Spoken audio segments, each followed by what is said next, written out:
अहमद, ये बताएं कि क्या आपको क्या तवक्कुआत हैं, कल दोनों साइड्स मिलेंगी, क्या लगता है कि 10 निकात जिन पर बात हो रही है, कहाँ पर आकर एग्रीमेंट हो जाएगा? कौन से निकात ऐसे हैं जिस पर दोनों साइड जो हैं वो पीछे हटने को तैयार नहीं होगी?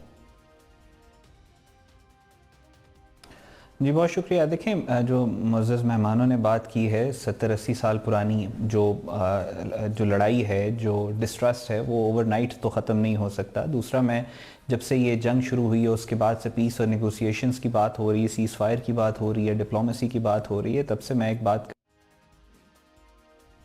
जी को कहा जाता है कि दो मुल्क लड़ रहे हैं, आपस में उनकी जंग रुकवा देना, ये वो उस तरह की सीज़ फायर नहीं है। ये आम जो डी एस्केलेशन होती है ये वो भी नहीं है। ये जो बातचीत चल रही है, it is D escalation and beyond.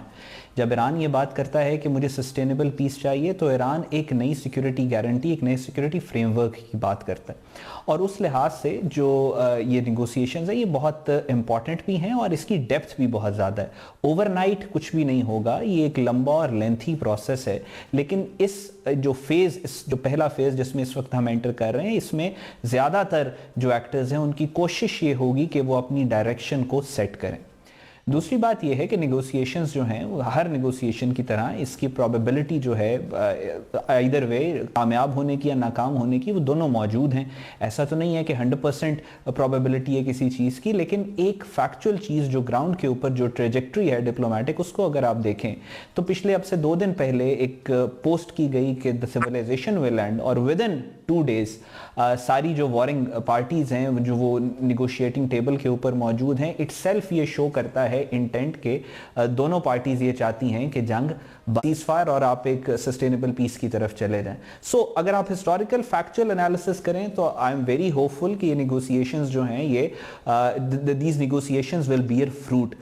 लेकिन क्या ये बात कि बिल्कुल 100% निगोशिएशंस कामयाब होंगी, तो वो शायद मैं ना कह सकूं। दूसरी जो आपने बात की है कि जो 10 पॉइंट्स हैं, देखिए जब निगोशिएशंस ओपन अप होंगी तो उसमें बहुत सारी चीज़ें आपको, क्योंकि अभी सारे मैक्सिमलिस्टिक पोजीशंस लेके टेबल के ऊपर बैठेंगे, हर मुल्क चाहेगा कि वो मैक्सिमलिस्टिक पोजीशन से बात करें। आमतौर पे निगोशिएशंस में ऐसे ही होता है, बहुत कम चांसेस में बहुत सीरियस प्लेयर्स अगर इन्वॉल्व हों तो वो फिर बड़ी रियलिस्टिक पोजीशन लेके बैठते हैं, लेकिन 98% ऑफ द टाइम्स ऐसे ही होता है कि मैक्सिमलिस्टिक पोजीशंस होती हैं। फिर बैक एंड फोर्थ बातचीत होती है, तो उसके बाद मामले का पता चलता है कि क्या आउटकम है जो यहां से लेके जाए जा सकते हैं, क्या छोड़े जा सकते हैं। सो वो जब निगोशिएशन शुरू होंगी उसी के बाद बात हो सकती है। लेकिन एक चीज जो है वो बहुत इंपॉर्टेंट है जहां तक ईरान की डिमांड्स की बात है, और वो है सैंक्शंस। ईरान सैंक्शंस पे कॉम्प्रोमाइज मेरा ख्याल है नहीं करेगा, वो सैंक्शंस हटाने के ऊपर ही बात करे।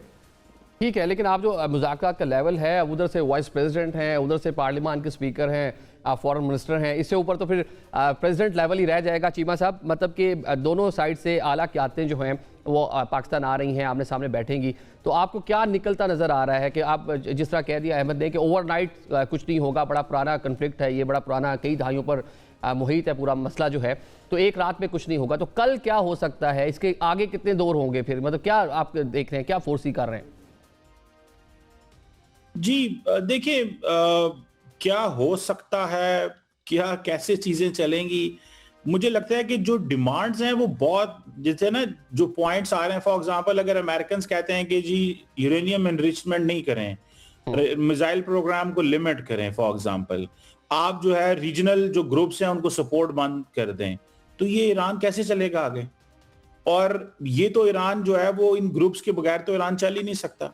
तो ईरान वो फिर दूसरा ये है कि जी जो नेविगेशन है स्ट्रेट ऑफ हार्मुज की, अब फॉर एग्जांपल ईरान को अभी तो पता चला है कि उसका असर वसूख कितना है, वो तो सारा टाइम न्यूक्लियर के ऊपर डिस्कशन हुई, असल तो डेटरेंस ईरान की जो है वो स्ट्रेट ऑफ हार्मुज में आई है कि भाई यहां से मेरा कंट्रोल तो इस इलाके पे है। तो वो आज भी देखे ना, वो कह रहे हैं जी एक सेफ पैसेज हम देते हैं तमाम इंटरनेशनल कार्गो को, वो यहाँ से गुजर जाए, बाकी जो इलाके हैं वहां पे अपने माइंस लगाई हुई हैं, तो उन्होंने तो फिर भी अपना एक कंट्रोल तो रखा हुआ है। तो मुझे लगता ये है कि कोई लंबी चौड़ी कंसेशंस नहीं मिलनी, सिर्फ ये सीज फायर ने ही आगे जाना है, और बस यहीं से चीजें जो है वो ये मिसट्रस्ट के साथ ही बहुत सारी चीजें खत्म हो जाएंगी। यानी कि मिसट्रस्ट रहेगा, कोई लंबी चौड़े शायद कंक्लूजन भी ना हो, लेकिन कोई लंबा टाइम मिल जाएगा इस सीज फायर को, जो कि हो सकता है अगला महीना 1.5-2 हो। तो ये सिचुएशन है, क्योंकि आप देखिए ना जो यूरेनियम एनरिचमेंट का मसला है, ये तो ईरान एग्री कर गया था जिनीवा के अंदर। तो ईरान का जितना नुकसान हो गया है, अब उस नुकसान के बाद ईरान उस चीज को क्यों मानेगा? तो ईरान की पोजीशन भी इस हवाले से ये है कि ईरान आज ने अपना नुकसान तो बहुत करवाया है, लेकिन ईरान मजबूत पोजीशन में है। ट्रंप साहब अभी भी कह रहे थे कि जनाब उनके पास कोई कार्ड्स नहीं है, तो ये और गुस्से में लग रहे हैं, वो जारी बात है, वो गालिबाफ साहब की कुछ स्टेटमेंट्स आ रही हैं। तो पॉइंट ये है कि ये डिपेंड करता है कि अगर जो ईरानी लीडरशिप आती है, अगर वो समझते हैं कि वो एक हार्ड लाइन लेते हैं, तो फिर तो बहुत मुश्किल नजर आ रहा है। लेकिन अगर ये पब्लिक पोस्टरिंग कर रहे हैं तो समझ में आता है, और जब टेबल पे जाएंगे तो एक्चुअली ईरान का सबसे बड़ा जो मसला है वो तो ये है कि ईरान के ऊपर दोबारा हमला ना किया जाए। उसकी जो इंटरनेशनल लॉ ठीक है, जो कहता है कि वो उसकी गारंटीज की जो बात है चीमा साहब, वो मतलब कौन देगा? जून में हुआ, उसके बाद चीजें खत्म हुई, अब दोबारा से एक दूसरी बार जो है अटैक करता है अमेरिका और इजराइल, तो गारंटीज कौन दे सकता है इसकी? मसूद साहब, गारंटीज के लिए कहीं ना कहीं चले बैठकर बातचीत हो जाए, कुछ निकात ऐसे हो जिसके ऊपर दोनों साइड जो राजी भी हो जाएं, लेकिन एक बड़ा मसला इससे चीमा साहब फरमा रहे हैं कि गारंटी देना ये कि दोबारा कभी अमेरिका और इजराइल अटैक नहीं करेंगे, बाकी चीज़ें तो अपनी जगह, सैंक्शंस अपनी जगह, आपने हुर्मुज़ का मामला अपनी जगह, लेकिन दोबारा से अटैक ना हो, इसकी गारंटी कौन दे सकता है? देखिए, जो भी एग्रीमेंट होगा वो गिव एंड टेक बेसिस पे होगा। ना ईरान की पूरी बात मानी जाएगी, ना अमेरिका की पूरी बात मानी जाएगी, लेकिन दोनों साइड जो है वो इंटरेस्टेड हैं कि सीज फायर प्रोलॉन्ग हो, दोबारा हॉस्टिलिटीज ना हो। ये अच्छा, इसमें एक बड़ी मुश्किल सूरत हाल है, ये बड़े कॉम्प्लिकेटेड किस्म का जो है वो प्रोसेस होगा नेगोशिएशंस का। लेकिन एक चीज देखिए, उम्मीद तो रखनी चाहिए। अभी सिल्वर लाइनिंग ये है कि इस दफा ट्रंप साहब ने जेडी वांस को जो है वो लीडर बनाया डेलीगेशन का। नहीं तो पहले तो वो उसको विटकॉफ को, दूसरे जैरेड कुशनर को जो है नेगोशिएशन से भेजते रहे। तो ये क्या इंडिकेशन है? ये इंडिकेशन ये है कि जो वांस हैं उनका जो है he has a less hawkish stance towards Iran, यानी कि वो तो शुरू में वो ईरान के ऊपर, ईरान के साथ वॉर के भी मुखालिफ थे, और फिर ये कि इनको ये कंटेंडर भी हैं। अब ये जो नेक्स्ट इलेक्शन होगा सदारती, उसमें इनका मुकाबला जो उम्मीद है रिपब्लिकन साइड से वो रूबियो से होगा। तो अगर ये यहाँ से कुछ ले जा सकें, और ट्रंप साहब ने भी उनको गाइडलाइन यही दी है बकौल उनके कि जी आप कोशिश करें कि कोई कुछ ना कुछ मामला तय हो, ये वांस ने कहा है अभी आने से पहले। तो पॉइंट ये है कि अगर ये यहाँ से कुछ ले जा सकते हैं, वो ले जाते हैं ईरानियन से कुछ के कोई अंडरस्टैंडिंग हो गई है, तो that's a personal gain also for him and also for piece.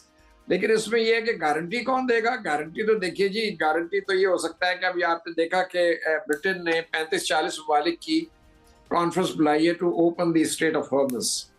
फिर आज बड़ा एक इम्पोर्टेंट स्टेटमेंट आया है सारे ये वेस्टर्न पावर्स की तरफ से, यूरोपियन यूनियन की तरफ से, जापान की तरफ से, जिसमें दोबारा उन्होंने स्ट्रेट ऑफ हॉर्मुज की बात की है कि इसकी सेफ नेविगेशन।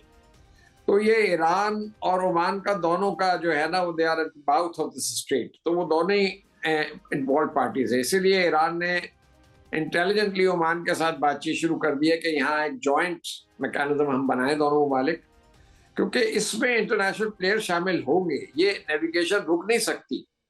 ये ईरान के पास एक टेम्पररी लीवर है, वो इसको ब्लॉक नहीं कर सकता, वो तो दुनिया सारी खिलाफ हो जाएगी उसकी। और अब ईरान ने भी मेरा ख्याल जांच लिया होगा कि इतना आसान नहीं है। अगर ईरान ने अपने ताल्लुकात जो हैं, क्योंकि जोग्राफी तो वही रहेगी, जोग्राफी तो चेंज नहीं हो रही, अगर अपने ताल्लुकात गल्फ कंट्रीज के साथ ठीक करने हैं जो कि बहुत सख्त नाराज है ईरान से, तो ईरान को भी कोशिशें करनी होगी।